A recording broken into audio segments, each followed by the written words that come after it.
안녕하세요. 2026년부터 우리나라 가계부채, 특히 주택담보대출 정책이 정말 크게 바뀔 예정입니다. 오늘 이 새로운 규정들이 대체 뭘 의미하는 건지, 또 우리한테는 어떤 영향을 미치게 될지 제가 아주 명쾌하게 설명해 드릴게요. 아마 지금 다들 머릿속에 이 질문이 떠오르실 거예요. 그래서 내 주택담보대출은 어떻게 되는 거지? 오늘 우리가 알아볼 내용이 바로 이 질문에 대한 답을 찾아가는 과정입니다. 지금 집을 갖고 계신 분, 또 앞으로 집을 살 계획이 있는 분이라면 정말 중요한 내용이니까요.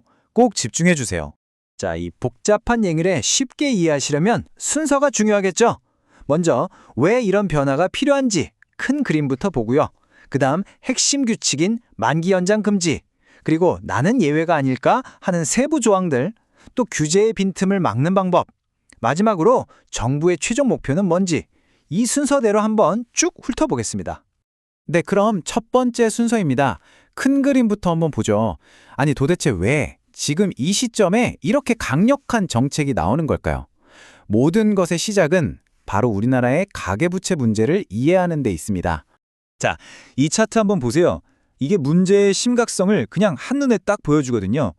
우리나라의 GDP, 그러니까 경제 규모 대비 가계부채 비율을 다른 주요 나라들이랑 비교한 건데요. 와, 우리가 확연히 높다는 걸 바로 알 수 있죠? 바로 이것 때문에 정부가 이건 안 되겠다 하고 고강도 관리에 나선 겁니다. 그리고 이게 그냥 우리만의 걱정거리가 아니에요. 전 세계 중앙은행들의 중앙은행이라고 불리는 국제결제은행, BIS에서도 경고를 했습니다. GDP 대비 가계부채 비율이 80%를 넘으면 장기적으로 경제 성장을 가로막을 수 있다고요. 그러니까 지금 정부가 관리하려는 위험이 바로 이거라는 걸 아주 명확하게 보여주는 거죠. 그럼 이제 가장 핵심적인 변화, 진짜 중요한 내용으로 들어가 보겠습니다. 바로 대출 만기 연장을 막는 조치인데요. 이 규정은 특히 다주택자들을 정조준하고 있습니다. 여기서 날짜를 딱 기억해 두셔야 해요. 2026년 4월 17일. 바로 이날부터 다주택자가 수도권이나 다른 규제 지역의 아파트를 가지고 있잖아요. 그럼 그 주택으로 받은 담보대출, 만기 연장이 원칙적으로 금지됩니다. 와, 이건 정말 판을 바꾸는 엄청난 변화라고 할 수 있어요. 이 변화가 얼마나 큰 건지 감이 잘 안 오시면 이 비교표를 보시면 됩니다. 이전에는요, 은행이 심사를 해서 연장해 줄지 말지 검토하는 수준이었어요. 근데 앞으로는 원칙적으로 금지입니다. 사실상 문이 쾅 닫히는 거라고 보시면 돼요. 그리고 이게 그냥 몇몇 사람들의 이야기가 아니에요. 규모가 어마어마합니다. 2026년 딱 그 한 해에만 만기가 돌아오는 다주택자 관련 대출 규모가 얼마인지 아세요? 무려 2조 7천억 원으로 추정된대요. 2.7조 원. 이 숫자만 봐도 이 정책이 시장에 미칠 파급력이 얼마나 클지 바로 감이 오시죠? 하지만 원칙적으로 금지라고 했잖아요.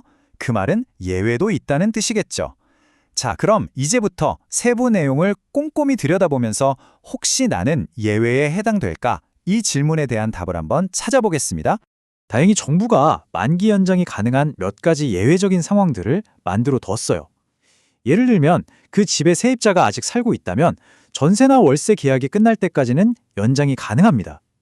또 등록 임대 사업자로 등록했다면 의무적으로 임대해야 하는 기간이 끝날 때까지는 괜찮고요. 법적인 문제 때문에 집을 바로 팔 수 없거나 이미 집을 팔기로 계약서까지 쓴 경우도 당연히 예외 사유에 포함됩니다. 그리고 또 하나 정말 중요한 게 있습니다. 내가 집이 여러 채라고 해서 무조건 규제 대상이 되는 건 아니에요.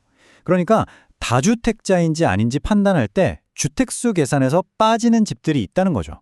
여기 표를 한번 보세요. 인가받은 어린이집이라던가 다 지었는데 안 팔린 미분양지택, 또 상속받은 집 같은 것들은요, 필요한 서류만 잘 챙기면 이 규정에서 쏙 빠지는 겁니다. 심지어 인구 감소 지역에 있는 집도 특정 조건만 맞으면 예외가 될 수 있어요. 자, 이렇게 새로운 규칙이 생기면 항상 어떻게든 빠져나갈 구멍, 그러니까 우회로를 찾으려는 시도가 있기 마련이잖아요. 그래서 다음 순서는 정부가 이런 규제 허점을 어떻게 막고 있는지 살펴보겠습니다. 정부가 그냥 새로운 규칙만 툭 던져놓고 끝내는 게 아닙니다. 이미 2021년 이후에 나간 모든 사업자 대출을 샅샅이 뒤지고 있어요. 혹시 사업한다고 돈 빌려서 집 사는 데 쓴 건 아닌지, 용도의 유용 사례를 전부 다 점검하고 있는 겁니다. 그리고 만약에 걸렸다? 그럼 그 처벌 수위가 와, 차원이 달라집니다. 이 표를 보시면 확 와닿으실 텐데 예전에는 걸리면 그 대출받은 은행 딱 한 곳에서만 신규 대출이 막혔거든요. 근데 이제는요. 모든 은행, 모든 금융권을 통틀어서 최장 10년 동안 모든 신규 대출이 막힙니다. 이건 정말 엄청난 차이죠. 이 촘촘한 규제망은 P2P 대출 같은 다른 쪽으로도 쭉쭉 뻗어나가고 있습니다. P2P 대출이 새로운 규제 회피 수단이 되는 걸 막기 위해서 이제는 일반 은행이랑 똑같은 LTV 한도 그리고 대출 총액 규제까지 적용받게 돼요. 한마디로 어디로도 빠져나갈 구멍을 주지 않겠다는 거죠. 자, 이렇게 아주 세세한 규정들까지 전부 살펴봤는데요. 그럼 이 모든 정책들을 통해서 정부가 궁극적으로 이루고 싶은 목표, 그 최종 그림은 과연 뭘까요? 이번 조치는 그냥 한 번 하고 끝내는 단발성 대책이 아닙니다. 이 타임라인을 보시면 아시겠지만 이건 아주 장기적인 디레버리징 로드맵, 그러니까 빚줄이기 계획의 일부예요. 매년 가계대출 증가율 목표를 조금씩 낮춰서 최종적으로는 2030년까지 GDP 대비 가계부채 비율을 80% 아래로 안정시키는 게 목표입니다. 한국은행에서는 이번 정책을 이렇게 평가했어요.